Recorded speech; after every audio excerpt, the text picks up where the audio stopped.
Hello, hello. It's been a while. How are you guys? Just want to come on and have a quick chat because obviously we've had some big things happening in Australia recently and not so pleasant, not so nice. Down in Bondi, Australia, obviously we had a bit of a incident where some people were unalived. That's the YouTube friendly terminology because we're not allowed to talk about one of the fundamental parts of life. And yeah, it was a an absolute just shocking event for people there, for everyone. We're all wondering what it means, and we're looking for some interpretations from people on places like YouTube. And I want to give my 2 cents. Someone who works obviously as a shadow coach, I deal with psychology. I deal with people's unconscious drives and repressed forces and social shadows, which I find absolutely fascinating. Social shadows are what we saw playing out here. And I want to just give my 2 cents on what I think it actually just means for all of us and what's coming, because obviously there's a nature of humanity to capitalize, and we're going to see for probably a few weeks, maybe months, we're going to see some big changes in the country because of an incident like this, which is so public, with a lot of people capitalizing on the shock of it.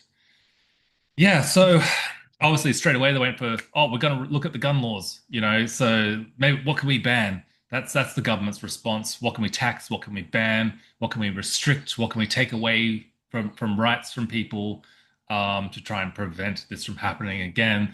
That's their kind of go-to because they want to, if anything, maintain their illusion that they're in control.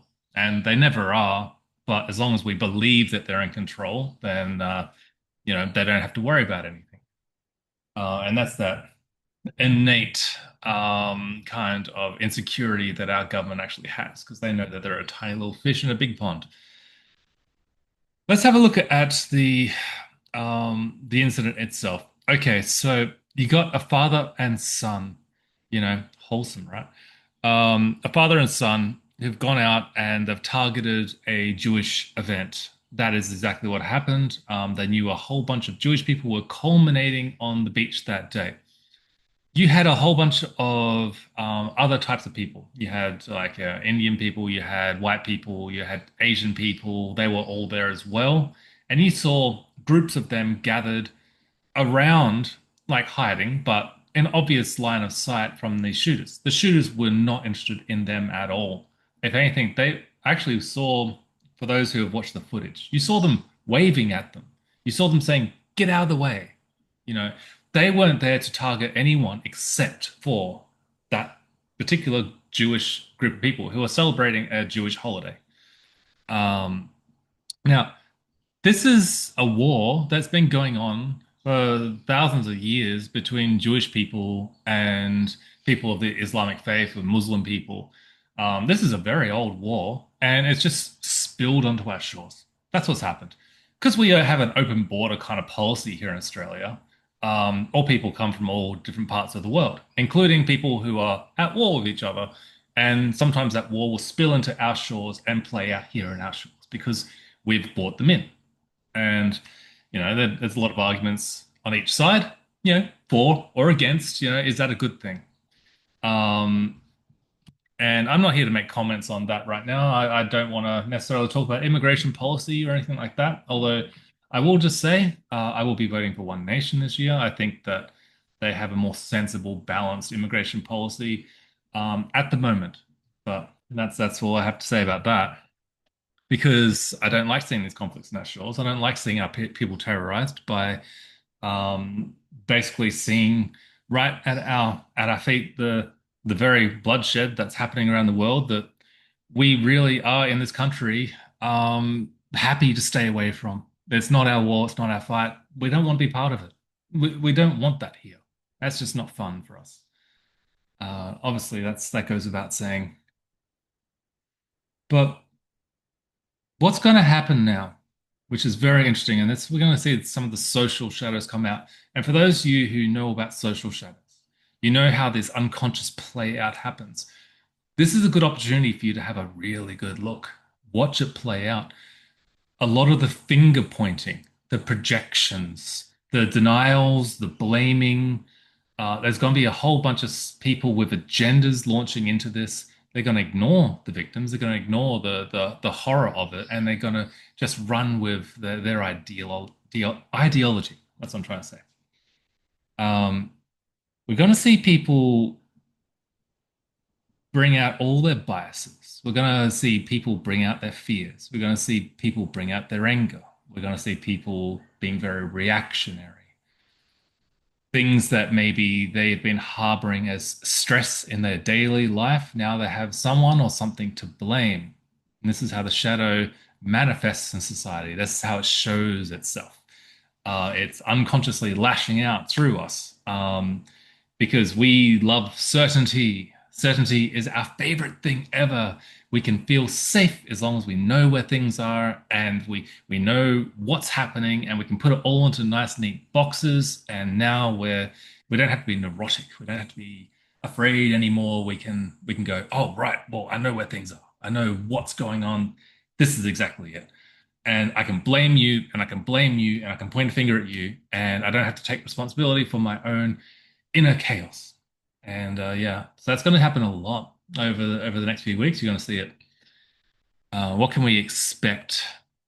I'm not sure exactly what we can expect necessarily. I think that there's going to be some more marches, some more protests in the street. That's for sure. I know the government's going to take away more of our rights because that's what they do. I know the media is going to have a friggin' field day. They love this. This is like, oh, the candy bar's open. I get to feast. This is going to be our media. They're going to go nuts on this. They're going to talk about all kinds of things. Who's to blame? They're going to definitely, because most of our media is very heavily influenced by the Israeli lobbies. It's going to be obviously very anti-Muslim. That's what we're going to see. They're going to blame the people protesting for Palestine. I want to take this opportunity to talk about this. Netanyahu threatened Australia. He basically said, oh, because your government has recognized Palestine, now you're going to see more attacks. Now, isn't that an chilling, insidious phrase? And that's what we saw happen. I don't want to make any conclusions, but um, yeah, it seems to, there's a few coincidences, and people will be talking about that as well. People are quite clever and they notice things. They will be the first to start calling conspiracy. They'll be the first to start calling that this was a planned operation. This is a psyop. That's what they call it. This is like someone like Mossad, or this is the Iranian government, or this is the American government, and everyone's basically going to blame everyone but the shooters, who were two lone gunmen. Maybe they were influenced, maybe they weren't. But regardless of how they're influenced and by who, they were still two individuals who made a decision. They made a choice. They chose to pick up their weapons and they chose to shoot them. And full accountability and responsibility is on them, no matter what else is happening in the world, because they had free will. Even if let's say they had a family who was held hostage and they were forced to do it, they still had free will. Maybe they viewed it as defense. It's still free will. It's hate. And we need less of it in the world. We need less of it in our country. Hate is not productive, but we need to acknowledge that we all have hate. We do. We all have hate in our hearts. It's part of us. We're human. And it's okay. It's okay to have hate in you. But to use the hate as a weapon is it's kind of weak. You know, it doesn't call for it. We're not at war. We don't need to destroy people. We don't need to end their lives.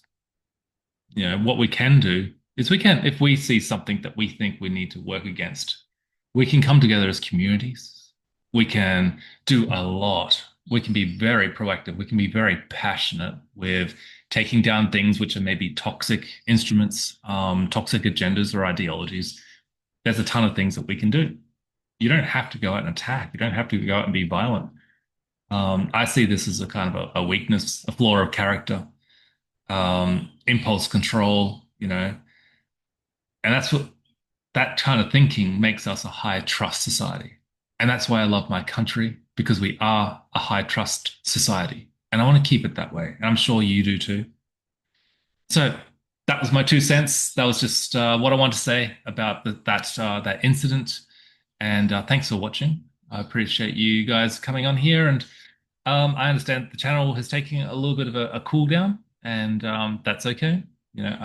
I talked about some very controversial topics, and I think YouTube might have flagged me, and that's to be expected. But I'm not doing this for the views. I'm doing this because I love you guys, and I just want to share what I can. So, till next time.